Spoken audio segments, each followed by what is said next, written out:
Sly Stallone, Sylvester Stallone, Rocky. Rocky's story is this even, right? But Sly's is too. Sly's a good friend of mine. And when I first met him years ago, he was listening to my tapes and stuff, and he invited me over for dinner. We started talking. And I said, I've heard your story from other people, but I really love to hear it from the horse's mouth. I don't know how much is mythology, urban myth, and how much is true.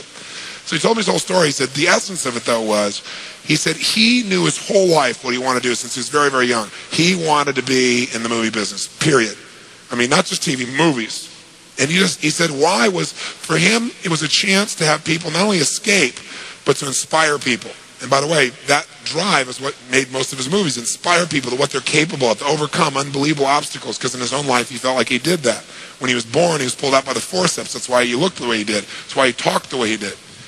And he said, so I really want to do that. And he said, I knew why I wanted to do it, and I wasn't willing to settle for anything else. And he said, what happened was, I went out to try and get jobs, and it's not like I went, hey, Adrian, they went, you're a star. It didn't work out real well. They looked at me and said, hey, you're stupid looking. Do something else. What is it talking like this? There's no place for you in that stuff. You're never going to be a star in the movies. You're insane. No one's going to want to listen to somebody who looks dopey and talks out of the side of their mouth, right? And he got no after no after no after no.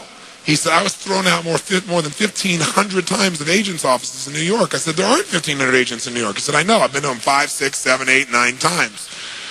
He said, I remember one guy went in there, and I got in there at 4 o'clock, and he wouldn't see me, so I stayed there, and I would not leave. And I stayed overnight. They came back the next morning. I was still sitting there. He said, that's how I got my first job. The guy said, fine, come in here. And he sat down, and he went through this, and he gave me my first movie. I said, oh, really? I thought Rocky was your first movie. He said, no, this other movie, I'd never heard of it. I said, well, what character did you play? He said, well, I was in it for about 20 seconds. I was a thug that somebody beat up. He said, because they made me feel like, people hate your guts. You getting beat up, it'll be a good thing. And he did like 3 movies like that. Never got anything. Kept going out. Rejection. So finally he realized it wasn't working. So he changed his approach. He said, I was starving, by the way. He said, I couldn't pay for even to have heat in my apartment. My wife was screaming at me every day to go get a job. I said, well, why didn't you? He said, because I knew that if I got a job, he said, I'd get seduced back and I'd lose my hunger. He said, I knew that the only way I could do this is if it was the only choice, if I burned all other bridges. Because if I did a normal job, pretty soon I'd be caught up in that rhythm and that stuff, and I'd feel okay about my life, and I feel like my dream would just gradually disappear. And he said, I wanted to keep that hunger. That hunger was the only thing I thought was my advantage. He said, my wife didn't understand that at all. He said, we'd have these vicious fights, and he said it was freezing. So I was broke, we had no money, and he said, so I finally went to the public library one day because it was warm. He said, I didn't want to read anything. He says, I went in, New York Public Library. He said, I was hanging out there, and I sat down in this chair, and somebody left a book there. And he said, I looked down at this book, and it was the poems of Edgar Allan, stories of Edgar Allan Poe. And he said, so I started reading it, and he said, I got totally into Edgar Allan Poe. And he said, I know everything about it. And he goes on for another 20 minutes telling me about Edgar Allan Poe. He knows everything, how he died, what it was about, what really happened. And I said, well, what did Poe do for you? He said, Poe got me out of myself. He got me to think about how I could touch other people and not worry about myself so much. And he said, it made me decide to become a writer. I said, just imagine Rocky the writer, right? And he said, so I tried to write a bunch of screenplays. Nothing worked. I was totally broke. He said, I didn't even have $50. And he said, and finally, he said, I sold a script. And it was called Paradise Alley. He said, it's a movie I made many years later, but I sold it. And he said, I sold it for $100. He said, but $100 was a ton of money, man. I was so thrilled. I thought, I'm on my way. But it never led to anything. And he said, so finally, he said, I kept going and going and going. He said, finally, we were so broke. He said, I hawked my wife's jewelry. He said, Tony, there's some things in life you should never do. He said, that was basically the end of our relationship. She hated my guts so much. He said, now we were so broke, we had nothing, no food, no money. And he said, the one thing I loved most in the world was my dog.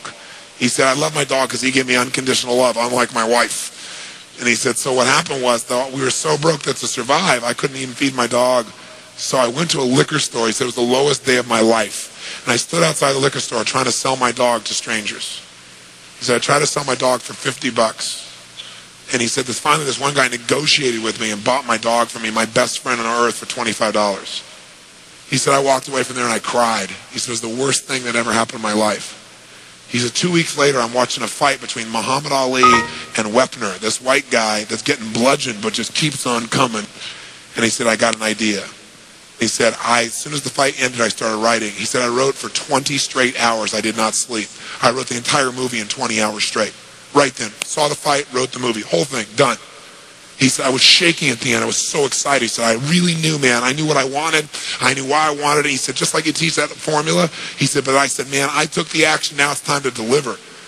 And so he said, I went out and started trying to sell it to agents. And they all would read it, and they'd say, this is predictable. This is stupid. This is sappy. He said, I wrote down all the things they said, and I read them the night of the Oscars when we won. Right? He said, it was really good, right? The greatest revenge is massive success. And he said, so what happened was, he said, I kept going, trying to sell it, nobody going, I'm broke, I'm starving. He said, finally, I meet these guys, they read it, and they believe in the script, and they love it. And they offer me $125,000 for my script. I said, oh my God, you must have been out of your mind. He said, I was. I said, just one thing though, guys, you got a deal based on one thing. And they said, what's that? He said, I got a star in it. They went, what are you talking about? You're a writer. He said, no, I'm an actor. He said, no, you're a writer. He said, no, I'm an actor. That is my story, and I'm Rocky. He said, I got to play it. I got to be the head person. I got to be the starring role. And they said, there's no way. We're not going to pay you $125,000, take some no name and stick you in that and throw our money away.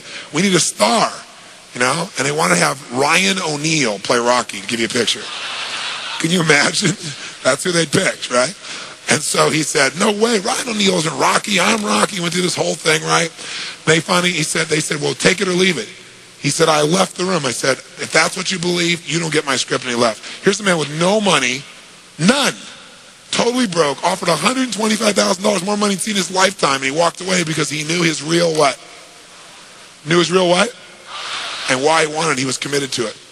So he said they called him a few weeks later, and they came and brought him back, and they offered him $250,000 not to star in his own movie. He turned it down, $250,000. They came back, their final offer was $325,000. They wanted this thing. He said, not without me, and they said no.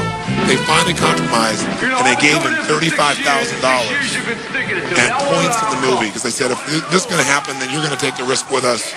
And the bottom line is, we don't think it'll work, but at least we won't spend a bunch of money on you. And they only spent $1 million to make Rocky, and it grossed $200 million at the time. Right? I mean, it was done pretty well. But what's interesting about this is, I said, what'd you do? I mean, even $35,000, it's not $250,000. That's a lot of money when you don't have $25.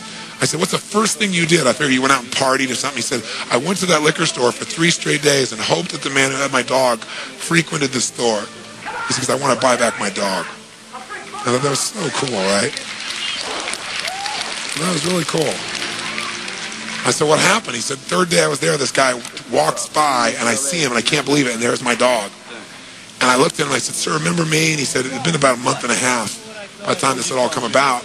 And he said, remember me? I'm the guy that sold you the dog. And I goes, yeah, I love the dog. He said, look, he said, I was so broke, I was starving. He's my best friend. I'm sure you love him too, but I got to have him black. Please, I beg of you. He said, I'll pay you $100 for the dog. I know you paid me $25, but I'll give you $100. And the man said, absolutely not. No way. It's my dog now. You can't buy him back. Right? And Sly said, Tony, he said, know your outcome? I said, yeah. He said, I knew it. And he said, I kept changing my approach. So I went $500 for the dog. The guy said, absolutely no way. He said, $1,000 for my dog. The guy said, no amount of money on earth is ever going to get this dog for you. I said, what'd you do? He said, I knew my outcome, right? Because he listened to tapes, kept to him. He said, I said, I'd take massive action. He said, I got my dog. I just kept changing my approach, so I got it. I said, what it cost you? $15,000 and a part in Rocky. The guy's in Rocky.